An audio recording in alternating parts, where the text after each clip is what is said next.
제가 강의하는 오늘의 주제는요, 강재현 시인의 감성 시창작 작법입니다. 단 하루 만에 시인 되기 프로젝트를 여러분들과 함께 연구하고 있습니다. 이 자리에 계신 분들 중에서는 제가 관상만 봐도 다 아는 사람인 거 아시죠? 대답이 없습니다. 네. 우리 함께 호흡하는 수업을 하기로 해요. 네. 멋있습니다. 역시. 감사합니다. 이 자리에 계신 분들은 제가 척 보면 압니다. 여고 시절에 쉽게나 쓰셨던 문학소녀들이셨을 거고요. 그 통기타로 여고생 앞에서 노래를 불러주는 그런 감성을 가진 그런 남학생들이 많았을 것입니다. 어때요? 딱 맞췄습니까? 네, 맞습니다. 자, 우리가 사실은 시창작을 위해서는 여러분 학생들에게도 마찬가지입니다. 오늘 시 한 편 써볼까요? 해서 시 쓸 수 있는 사람 몇 명이나 될까요? 몇 퍼센트나 될까요? 10명 중에 1명? 이렇게밖에 없을 것입니다. 그런데 제가 하는 그 방법대로 하다 보면 어느새 1시간 만에 시를 쓰시고 1시간 만에 명언을 만드는 시간을 가질 수 있습니다. 함께 해주세요. 자, 장폴 사르트르. 여러분, 우리 시대에 50, 60, 70, 80 요 시대의 사람들은 사르트르를 모르는 사람들은 없을 거예요. 그죠? 근데 저 강재현 시인이 뭐하러 지금 이 자리에서 나도 다 아는 사르트르를 이야기를 할까? 그 깊이 있는 그 부분이 있으니까 여러분들 함께 사르트르에 대해서 보바로 함께 느껴보시면서 가슴을 열어보실게요. 자, 지금 우리 너무 몸이 경직되어 있습니다. 이거 순간 아이디어예요. 갑자기 수업과 관련 없이 여러분 4가지 편의를 가르쳐 드릴게요. 스팟이라고 해요, 이걸. 자, 1번 얼굴을 펴자. 2번째 가슴을 펴자. 3번째 어깨를 펴자.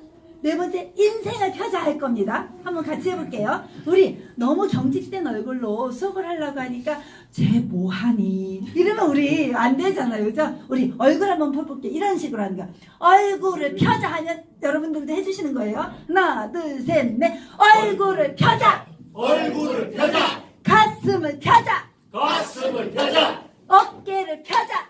어깨를 펴자. 뭘 펼까요? 인생을 펴자. 인생을 펴자.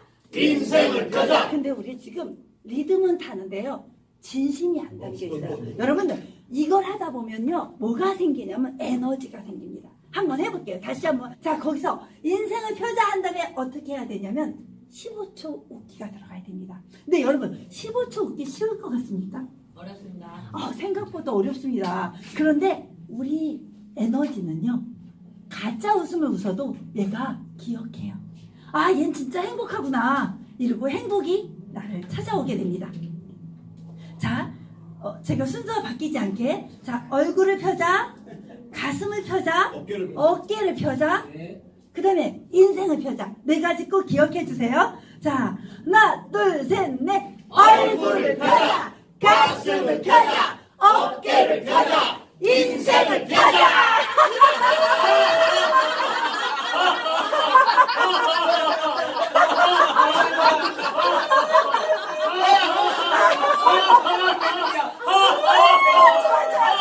최고입니다. 이야. 그쵸? 여기는 15초. 이야. 여기 분들은 15초 웃기도 어려운데 30초 웃는 거 보니까 이미 행복이 가슴속에 가득한 분들이십니다. 자, 이렇게 웃고 나니까 장폴 사르트르가 우리 가슴에 더 깊이 다가와 앉을 겁니다. 한번 장폴 사르트르, 우리가 1905년에 태어나신 분입니다. 지금부터 110년 전, 그죠? 114년 전에 태어나신 이분이 그 당시에 프랑스의 실존주의 철학자이자 작가였습니다. 1900년대를 대표하는 그 작가인데, 근데 실존주의란 게 어려운 말이 아닙니다. 실제 존재한다. 그러면 이 시대 이전에는 인간이 실제 존재하지 않았습니까? 인간은 실제 존재하는 본질에 앞서는 실제 존재하는 철학을 구사해야 한다. 이거거든요. 근데 자, 이 사르트르는요, 태어날 때부터 아주 훌륭하게 태어났을까요? 자, 이 사람은 4살 때 어떤 안지를 알게 되면서요, 오른쪽 눈에 눈동자가 한쪽으로 쏠리게 됩니다. 그걸 우리가 일명 뭐라고 할까요? 사시, 그죠? 사팔뜨기? 그런데 그러면 저 사팔뜨기로 평생을 살아온 사르트르에게 그 수많은 여자들이 가슴을 울릴 수밖에 없었던 그 매력은 뭐가 있었을까요? 이 사람 키도 불과 155cm밖에 안 됩니다. 여러분들, 선생님들 여기 170 정도 넘으시죠? 170 넘으시죠? 네. 이렇게 몸매도 좋고 훌륭한 선생님들 많으시잖아요. 이분보다 훨씬 잘난 남자들이란 말입니다. 그죠? 키 155cm의 그 사르트르가 뭐라고 생각을 했냐면, 초등학교 때부터 엄청난 왕따를 당하게 됩니다. 엄청난 왕따를 당하게 되면서 이 사람은 가슴속에 어떤 의지를 품고 사냐면, 이렇게 볼게요. 나는 유명한 작가가 될 것이다. 지금 겪는 일은 위대한 사람들이 견뎌야 할 수모에 불과하다. 이런 의식을 갖고 성장을 하게 됩니다. 그래서 저는 이런 작품들의 내용들을 보면서, 아, 나에게 고난이 올 때 어떻게 되려고? 잘 되려고. 나에게 고난이 올 때, 아, 난 어떻게 되려고? 난 아마 굉장히 사후에 유명한 작가가 되려나 보다. 이런 희망을 갖고 살게 되는 작가로 성장해 가고 있었습니다. 자, 실존주의 철학자 이 사르트르의 사상을 보면요, 2차 세계대전의 비극을 직접 경험하게 되고, 아주 절친이었던 그 폴 리짱이라는 사람은 그 시기에 사망을 하게 됩니다. 그리고 이 사람은 포로 수용소에 갇히게 돼요. 여러분들, 그런 걸 뭐라고 해요? 외적 장애, 그죠? 그 스트레스, 트라우마라고 하거든요. 그 트라우마를 겪고 그걸 벗어나기 위해서 이 사람이 여태까지 배워왔던 합리주의적 관념론, 그죠? 철학은 아주 깊이 있고 심오하고 막 4차원적이고 좀 더 새롭고, 이렇게 철학은 우리가 살고 있는 현실과 달리 뭔가 새로운 깊이 있는 뭔가가 있을 거라고 믿었던 그 당시의 관념론, 실증론적 철학을 이 사람은 거부하고 싶었던 거예요. 왜? 내가 이렇게 살아봤더니, 포로 수용소에 살아봤더니 이 세상에 누가 최고더라. 니체의 말처럼 사람이 최고더라. 그런데 우리나라로 따지면요, 홍익인간 사상이 뭐예요? 인본주의 사상이잖아요. 그죠? 인간이 최고다라는 거잖아요. 그죠? 그런 것처럼 인간의 실존이 가장 중요하다.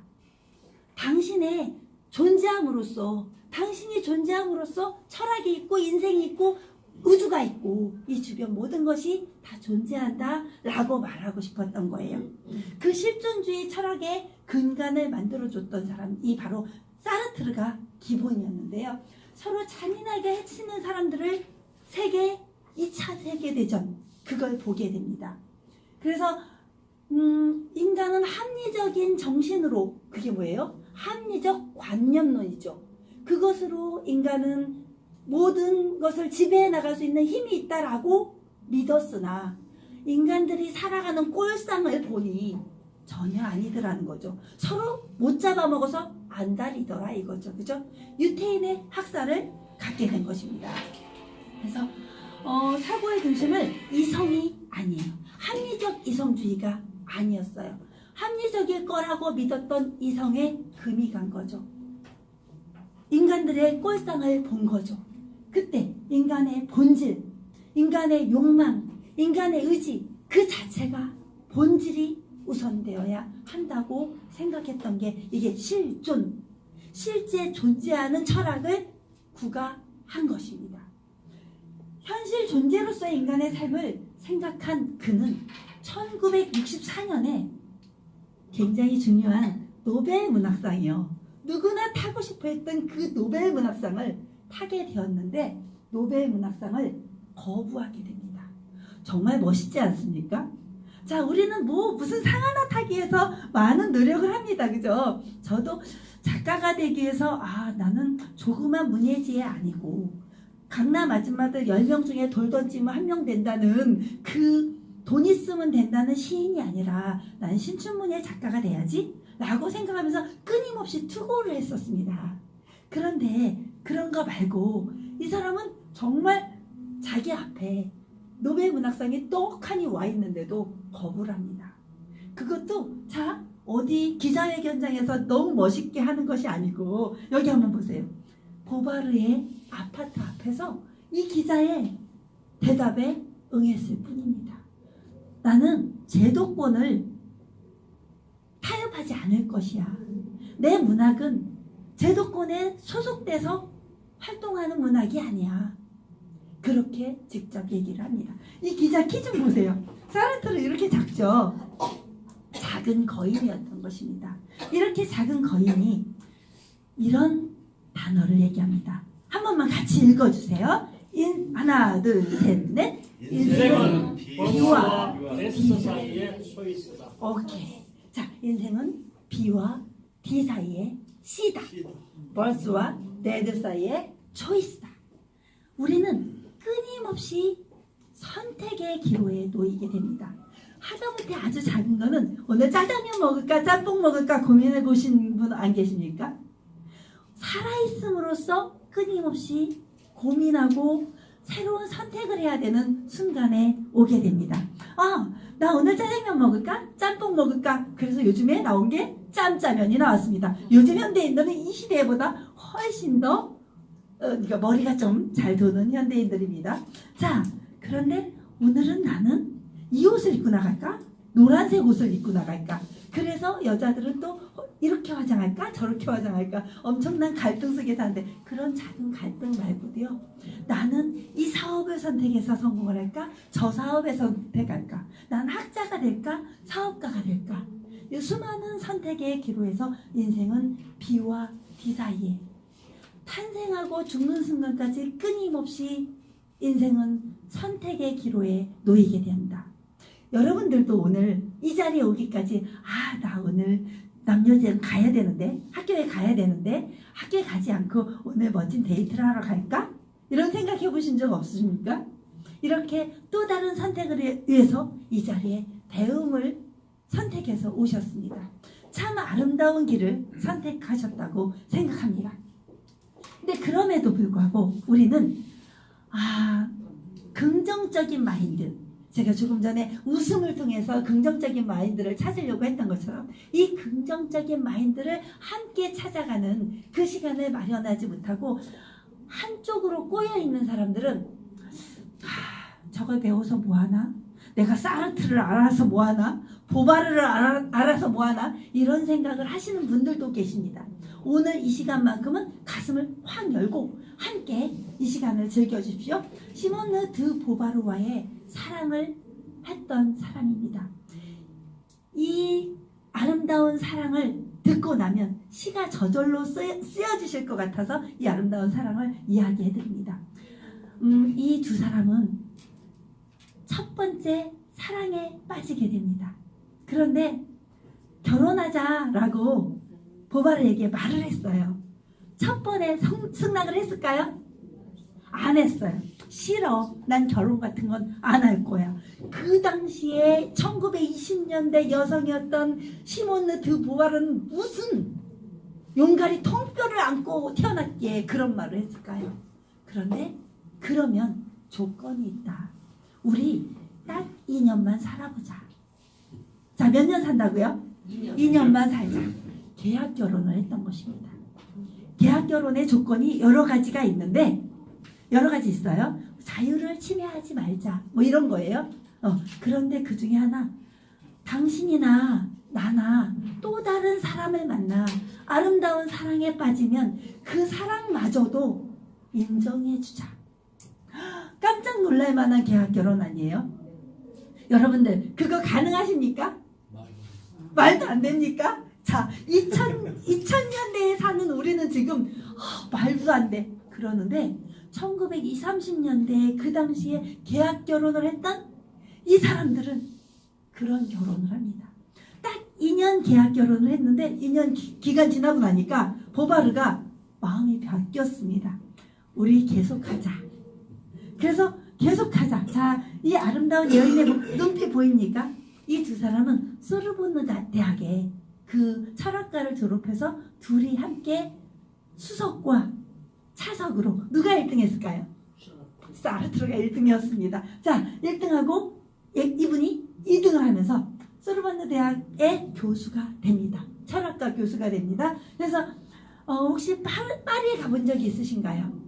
네. 파리에 가면 센강이 있잖아요. 거기에 다리가 모두 다 뭐 누구의 다리, 니체의 다리 뭐 이렇게 그 사람들은 이름을 지어요. 우리나라도 요즘에 김유정역 이런 식으로 그 유명한 작가의 이름을 이렇게 갖다 쓰거든요. 네, 거기에 37번째 다리의 이름이 바로 이 여인의 이름, 시모느 드 보바르의 다리의 이름입니다.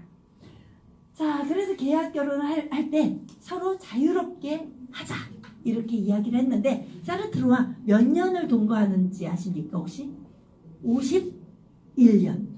장장 그렇게 계약 결혼이 시작되는데 51년 아름다운 사랑을 하며 중간에 아름다운 사랑을 하며 이렇게 얘기하니까 좀 중간에 좀 찔리기도 하네요. 왜냐하면 사르트르에게는 올가라고 하는 18살의 아주 아름다운 청춘에 그렇게 아름다운 사랑도 또한 있었습니다. 그때 보바르는 어떤 감성을 갖게 되었을까요? 감정을. 우리 같으면 어떨까요? 남편이 18살 예쁜 딸보다도 어린애랑 사랑에 빠졌대요. 어떻게 할 거예요? 아, 저 죽일 X 이렇게 나오지 않을까요? 그런데 그걸 다 극복해냅니다. 사르트르도 역시 마찬가지로 이 시모느 드 보바르도 역시 마찬가지로 또 그러니까 살면서 또 다른 멋진 남자를 만나서 사랑에 빠집니다. 나 이 계약 결혼을 깨고 저 남자랑 정말 정상적인 가정을 이루고 아기도 낳고 그렇게 살까? 라는 고민을 하게 됩니다. 그런데 둘 사이에는 정말 실제로 그 남자에게 가 있었다고 합니다. 그런데 사르트르가 구애를 하기 시작합니다. 다시 나에게 돌아와줘. 키가 155밖에 안 된다고 했잖아요. 눈은 사팔뜨기라고 했잖아요. 그런데 어떤 사랑에 그렇게 목을 매게 되었을까요? 이 둘은 정신적인 대화가 통하는, 그리고 사르트르가 만약 책을 썼다면 제일 먼저 누가 읽어줬을까요? 보바르가 글을 썼다면 제일 먼저 누가 읽어주었을까요? 사르트르가. 이 정신적인 교감을 이루는 상대였던 것입니다. 그래서 사르트르는 이런 말을 합니다. 선생님 혹시 눈 잘 보이는 분 한 번만 읽어주십시오. 회장님 읽어주십시오. 나는 변하지 않았고 또 앞으로도 변하지 않을 한 가지 사실은 무슨 일이 일어나든 또한 내가 어떤 사람이 되더라도 난 그대 보부아르와 늘 함께 하려는 사실이다. 사르트르가 이런 편지를 씁니다. 낭만적입니까? 자, 편지 한 장에 여자의 마음을 잡을 수 있습니다. 제가 여기 관상을 뵈니 저기 몇몇 분들은 이미 너무 많은 여자를 잡았다 놨다 들었다 놨다 했던 것 같습니다. 자, 아마 이 시대의 사르트르보다 훨씬 더 강한 지성을 가지고 있었으리라 생각합니다. 자, 보바르는 이런 말을 합니다. 우리 두 사람은 한 사람이나 다름없다고 나는 말을 했었다. 그것은 사실이 아님이 아니다. 나는 거짓말을 한 것이 절대 아니다. 그러나 올가와 남편이 사랑에 빠졌을 때 이런 편지를 씁니다. 두 개인 사이의 조화란 그냥 이루어지는 것이 아닙니다. 그것은 끊임없는 노력이 필요합니다. 자기 자신을 다짐하는 글을 만들게 됩니다. 이런 글을 나는 노력할 거야. 당신도 나와 함께 노력해줘. 이런 단어가 들어있습니다. 여러분들은 그런 남편을 향해 어떤 글을 쓰실 것입니까? 사실 지금 편지 한 장 잘 안 써지지 않습니까? 카톡은 써주십니까? 카톡은 그래도 긴 글이 써주시기도 할 거예요. 종이 편지 한 장 안 써지는 그 시점에 이분은 이런 말을 합니다. 자, 두 개인 사이의 조화란 두 사람의 조화죠, 그죠? 그냥 이루어지지 않는다. 뭐가 필요하다? 사람과 사람 사이에는 관계 속에는 노력이 필요하다. 그런 말을 하면서 이분은 평생 함께 노력할 것을 다짐하고 그렇게 사랑에 빠지게 됩니다. 오늘 여러분은 어떤 러브레터를 쓰실지 궁금합니다. 오늘 한번 시도해 보기로 해요.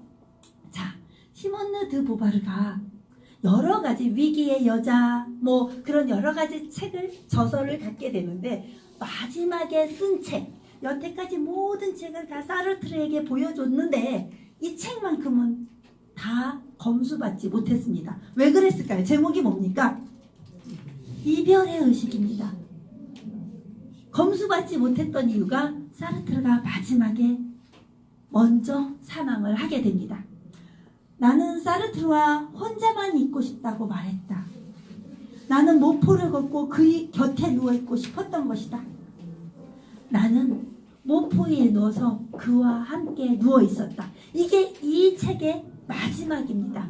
사르트르가 드디어 사망을 하였고 시체로 누워있는데 그 관 속에 모포가 있었는 모양입니다. 그러니까 그 장례식 바로 전이겠죠. 그렇게 모포에 쌓여있는 사르트르 옆에 이 여인은 70 몇 살이에요. 그때가. 이 여인은 그때 이렇게 그 사랑하는 남자의 옆에 누워있게 됩니다.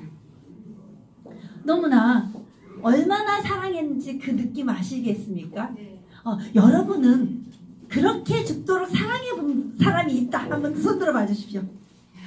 이야, 한 분 손 들어. 너무 적습니다. ING 형입니까?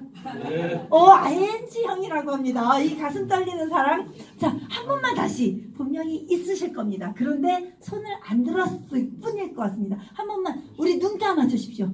고백의 시간입니다. 자, 나는 그게 ING 형이 아니어도 괜찮습니다. 자, 눈 감아 주십시오. 서로 보지 않게.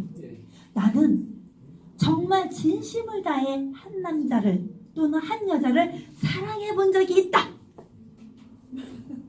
바로 손 내려주십시오. 이분들을 위해서 큰 박수 한 번만 쳐주십시오. 누군지 몰라도. 자, 이게 바로 인생이지 않습니까?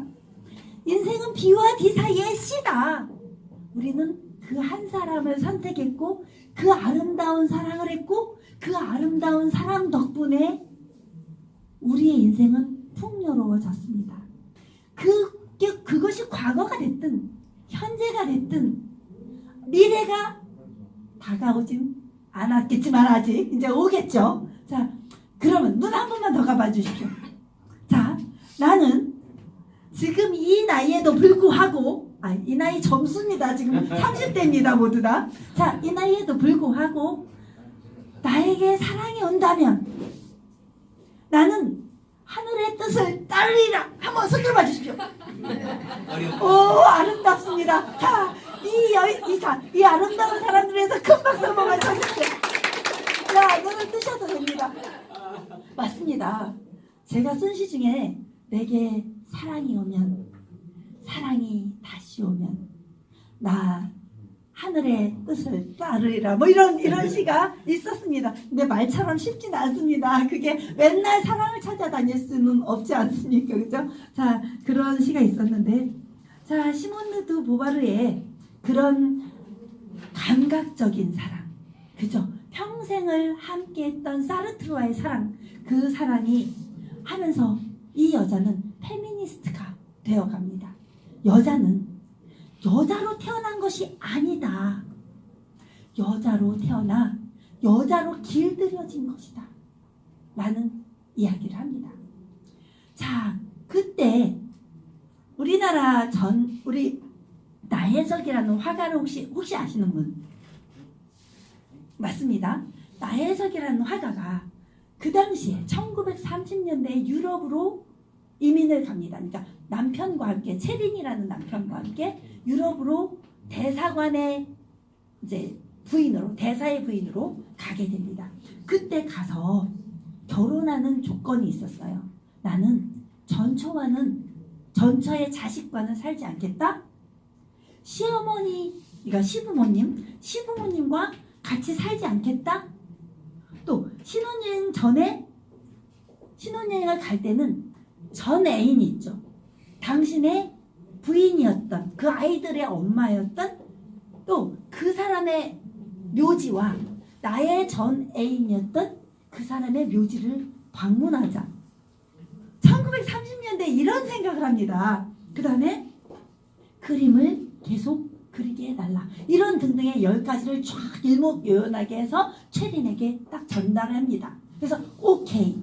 그 당시에 미스였던 그 나혜석이 그렇게 멋진 그 결혼 계약서 이런 걸 쓰게 됩니다.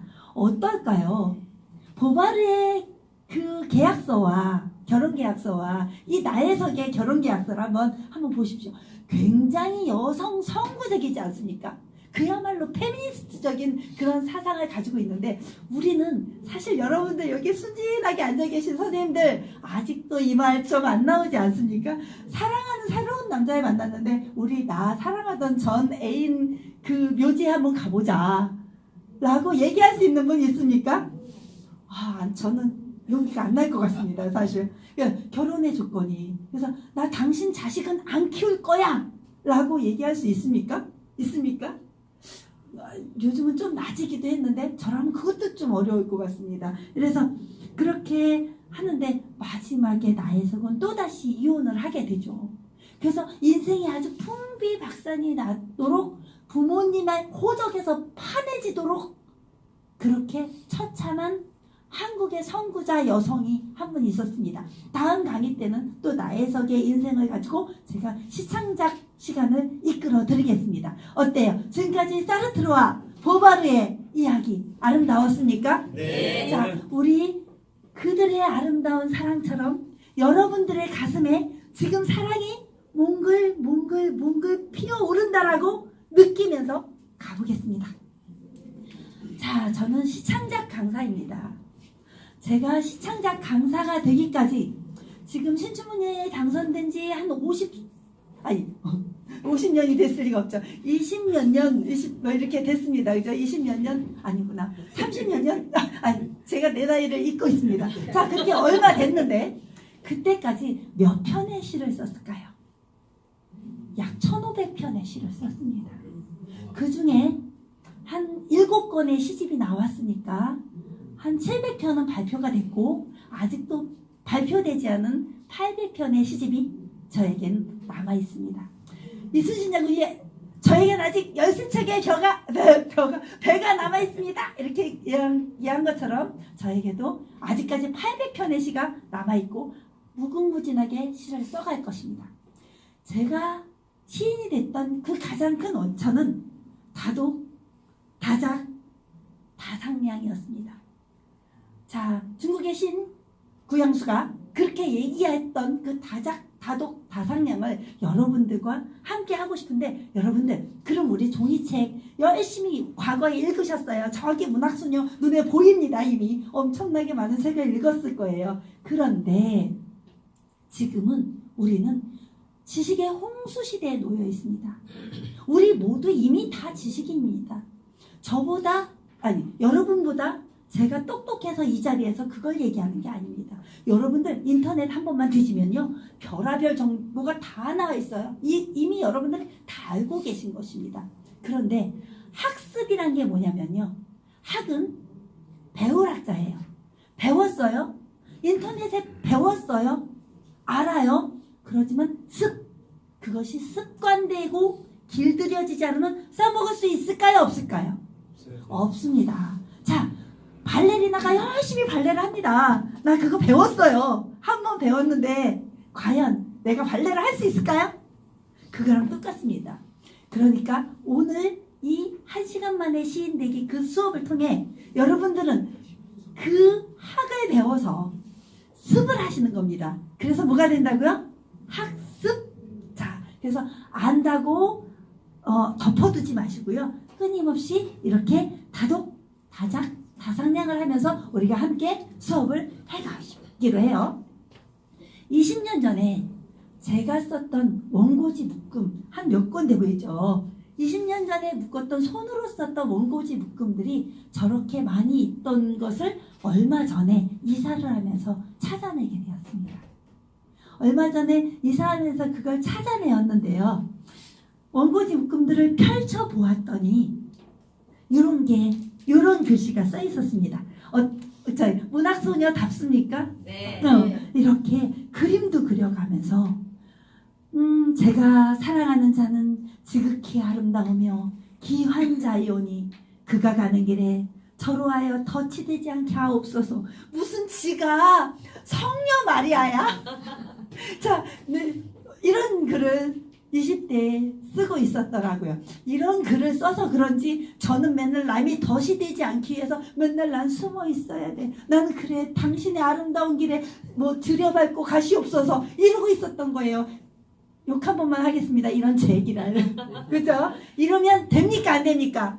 이제 현대인은 그렇게 살지 않기로 했습니다. 저 이제 그렇게 안 살 겁니다. 자, 사랑하면 사랑한다고, 좋아하면 좋아한다고 말할 수 있는 용기, 그런 용기 있는 시를 써가기 시작할 것이었습니다. 자, 그 당시에 또 아름다운 시 한 편만 알려드릴게요. 제목이 왼손으로 쓴 적은 시였습니다. 그 시 한 번만 봐주십시오. 내가 매일매일 오른손으로 글씨를 쓰다가 이렇게 시를 쓰는 게 의미가 없다고 생각했던 것 같습니다. 그때 기억해보니. 그래서 왼손으로 정말 거꾸로 된 삐딱한 시를 써보기 시작했습니다. 나름대로 영혼이 참 아름다운 여자 같지 않습니까? 시인 같지 않습니까? 자, 이런 글씨를 썼어요. 마지막에 왼손으로 편지를 쓴다. 쉽게 쓰기에는 너무 안타까운 말 한마디. 왼손으로 적은 시는 그냥 슬프다. 뭐가 이렇게 인생이 슬프고 고독하고 외롭고 힘들었을까요? 근데 그 당시에 저를 돌아봤더니 무엇이 이다지도 날 끈질긴 고독으로 몰아넣고 그것을 되돌리고 싶게만 만드는지 그것조차도 모르게 그냥 늘 그렇게 아프다 이렇게 쓰기 시작했습니다. 그래서 이렇게 쓰지 않고선 살 수 없었던 제 인생이 있었습니다. 이 당시에 저는 서울에서 대학을 다니고 있었는데요. 지하 단칸방에 정말 딱 몸 하나 누이면 책상도 놓을 수 없는 그런 단칸방에서 자취를 하고 있었습니다. 겨울에 불을 뗄 수가 없었어요. 연탄불이 없어서. 그래서 그 불을 뗄 수 없는 그 골방에서 있으니까 우울증이 왔을까요? 안 왔을까요? 자, 우울증이 그렇게도 심해서 할 수 있었던 일이라고는 남들 친구들 뭐 미팅하러 가는데 미팅하러 한 번도 못 나가봤습니다. 너무 현실이 각박했기 때문에 1년 학교 다니고 겨울방학 내내 알바하고 여름방학 내내 알바했던 제 처지로서 모든 게 사치였습니다. 그래서 골방에 앉아서 할 수 있는 일이 바로 이거였고, 첫눈이 내리면 학교 교정에 눈이 쌓이면 제일 먼저 학교 교정에 발자국을 내는 게 제 일이었습니다. 그런 감성이 바로 제가 시인이 될 수밖에 없도록 만들어진 그런 아픈 세월을 겪으면서 저는 이렇게 아프다라고 고백하는 시를 썼던 것입니다. 그러면서 30살까지 그렇게 나 스스로의 벽에 가뒀는데, 지금 알고 보니까 여러분 다음에 또 수업에 도형심리학을 얘기해 드릴게요.